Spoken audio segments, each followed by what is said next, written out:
రీసెంట్‌గా అదానీ ఇష్యూ ఒకటి బయటికి తీసుకొచ్చారు. అమెరికా నుంచి ఆయన ఏదో సంస్థలకి కొన్ని పెట్టుబడులు తెచ్చుకున్నారు. ఆ పెట్టుబడుల ద్వారా ఇక్కడ కొన్ని రాష్ట్రాల్లో ఆయన ప్రాజెక్టులు విస్తరించుకోవడానికి కావచ్చు, ఆ ప్రాజెక్టులు తెచ్చుకోవడానికి కావచ్చు, ఆయా ప్రభుత్వాలకి లంచాలు ఇచ్చారు అనేటువంటి ఆరోపణలతో అక్కడ ఒక కేస్ ఫైల్ అయింది. లేదంటే వాళ్ళకి సమన్లు జారీ చేయడం జరిగింది.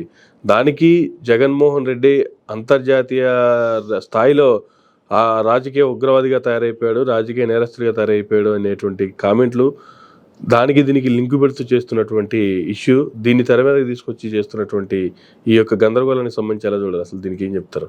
ఆదాని ఏమన్నా మన జగన్మోహన్ రెడ్డి గారికి ఏమన్నా చుట్టమా? ఆదాని లాంటి వ్యక్తి ప్రతి రాష్ట్రంలోనూ పెట్టుబడులు పెడతానికి చేస్తుంటారు. అసలు రాష్ట్రాన్ని, మన దేశాన్ని శాసించేది ఆదాని అంబానీ కదండి. ఒక్క జగన్మోహన్ రెడ్డిని కోసం, ఆంధ్ర రాష్ట్రం కోసం వచ్చి పెట్టుబడులు పెడతాం ఏంటి? వాళ్ళు దేశాన్ని శాసించేదే ఆదాని అంబానీ వీళ్ళు కదా. వాళ్ళకే కదా లక్షల కోట్లు రుణాలు ఇప్పించేది.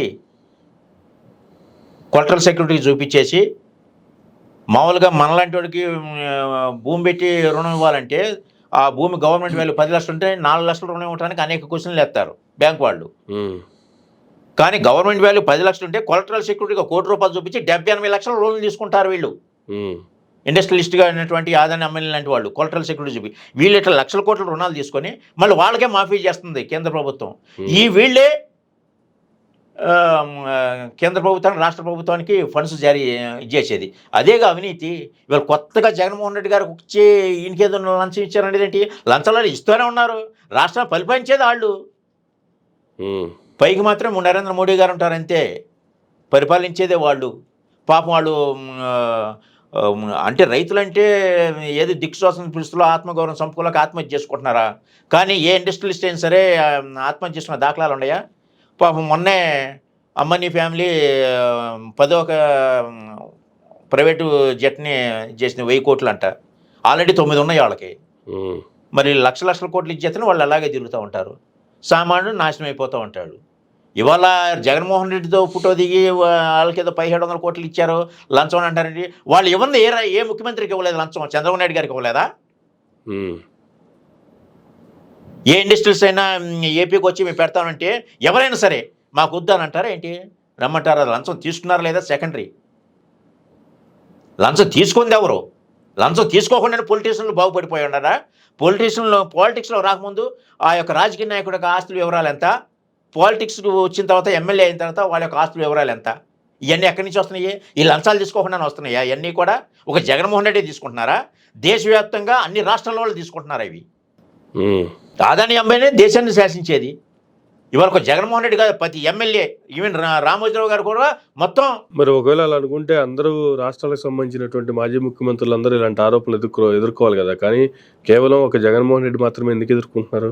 ఈయన మాత్రమే తప్పు చేశాడనేటువంటి వార్తలు ఎందుకు వస్తున్నాయి? చెప్పాను కదా, వాళ్ళ మీద ఆ వార్తలు ఎందుకు రావట్లేదు? మరి చెప్పాను కదా, ఇప్పుడు ఆంధ్ర రాష్ట్రంలో జగన్మోహన్ రెడ్డి గారు గత హామీలు ఏవైతే ఇచ్చారో 1-2 తప్పించి ఆయన చేశారు, సక్సెస్ఫుల్గా చేశారు. ఇప్పుడు ఈ సూపర్ 6 చేయడానికి బడ్జెట్ సహకరించట్లేదు.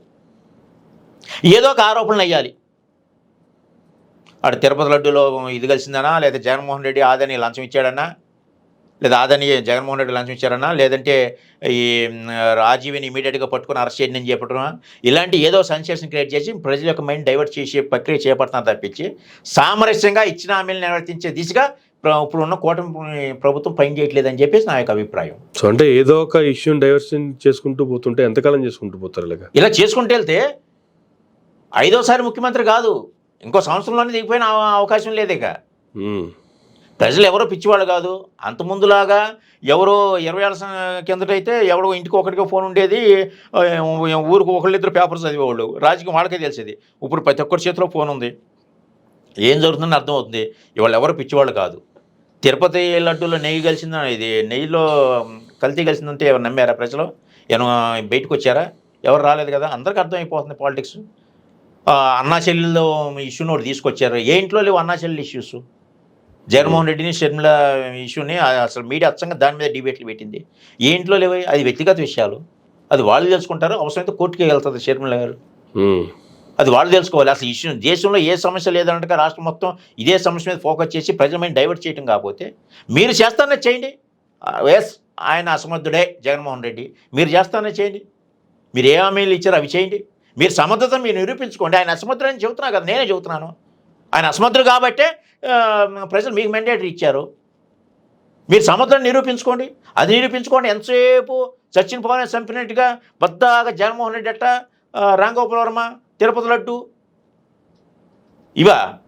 అంటే వాస్తవంగా వీళ్ళు ఇచ్చినటువంటి హామీలు నెరవేర్చడానికి బడ్జెట్ ప్రాబ్లమా, లేదు జగన్మోహన్ రెడ్డి అంత సంక్షేమం చేశాడు, దాదాపుగా 2.5 లక్షల కోట్ల రూపాయలు ప్రజలకు సంక్షేమ రూపంలో ఇచ్చేసాడు, అయినప్పటికీ కూడా జగన్మోహన్ రెడ్డి నమ్మనటువంటి ప్రజలు ఇప్పుడు మనం ఇచ్చినా కూడా ఎందుకు నమ్ముతారు, మనల్ని నమ్మి మాత్రం మరలా ఇంకోసారి ఎందుకు గెలిపిస్తారు అనేటువంటి ప్రజల మీద లేనటువంటి విశ్వాసమా? ఎలా చూడాలి దీన్ని అసలు? ఏమి చూసినా రాజకీయ నాయకుడు ఎన్ని ఎత్తులేసినా కానీ ఎలక్షన్ టైంలో ప్రజల నిర్ణయమే ఫైనల్. వాళ్ళకి తెలుసు ఎవరికి ఎప్పుడు ఎట్లా చేయాలనేది. ఓకే, దాని మించిన జడ్జిమెంట్ ఇంకోటి లేదు. ఎవరైనా పక్కనే తిరిగేవాడు కూడా ఓటేయడు. జగన్మోహన్ రెడ్డి గారికి వేశారు ఓట్లు, అట్లా ఈయన కూడా అదే పరిస్థితి ఏర్పడుద్ది. ఎప్పుడు ఈయన సక్రమంగా పరిపాలిస్తే ఎస్ ఈయన ఉంటే బాగుంటుంది అనే పరిస్థితి తెచ్చుకోవాలి ఈయన.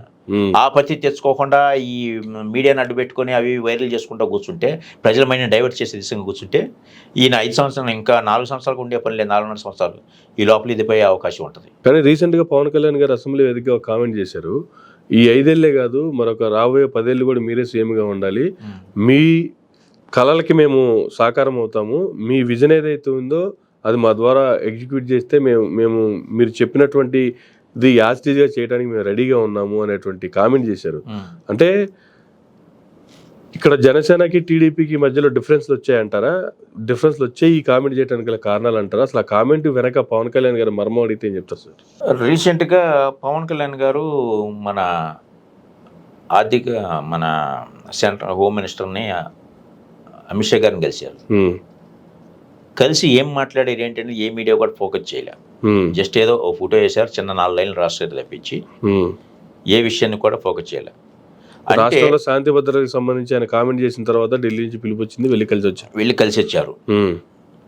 అంటే అక్కడ బీజేపీ ప్రభుత్వం జనసేన పార్టీని దగ్గర తీసి నెక్స్ట్ ఈ జనసేన పార్టీకి అధికారాన్ని అప్పచెప్పే దిశగా పావులు కదుపుతుందా ఏంటి అనేది ఒక అంశం. ఇంకోటి, మనం ఉండంగా మన తెలుగుదేశం పార్టీ ఇన్ని సంవత్సరాల అనుభవం ఉన్నటువంటి ఈ పార్టీని కాకుండా డైరెక్ట్గా సెంట్రల్ హోమ్ మినిస్టర్తో పవన్ కళ్యాణ్ కలవటం ఏంటి అనేది ఇప్పుడున్నటువంటి మీడియా వర్గంలో చర్చ అవటం కారణంగా కూడా అక్కడ ఏం జరిగింది అనేది కూడా ఒక ఈర్ష్యాభావంతో పవన్ కళ్యాణ్ గురించి రాయలేదు. అదొకటి.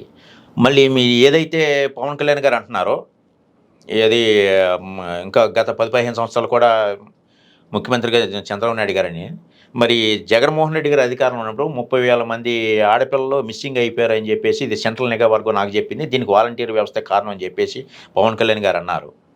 మరి ఇప్పుడు ఏ వాలంటీర్ వ్యవస్థ లేదు. కుప్పంలో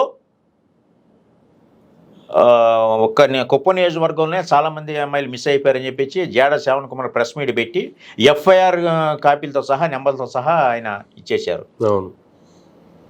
మరి పవన్ కళ్యాణ్ గారు గత ప్రభుత్వం మీద అన్ని ఆరోపణలు చేశారు కదా.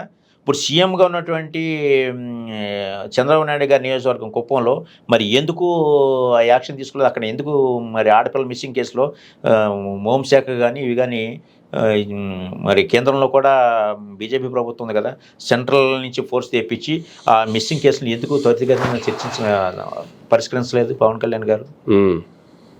మాటల వరకు చెప్పుకుంటూ వెళ్తే కాదు, పనుల్లో కూడా ఉండాలి. నేను అనేది అదే, మీరు ఏదైతే చెప్పారో అది అమలు జరుపుకుంటే కానీ సాధ్యం కాదు.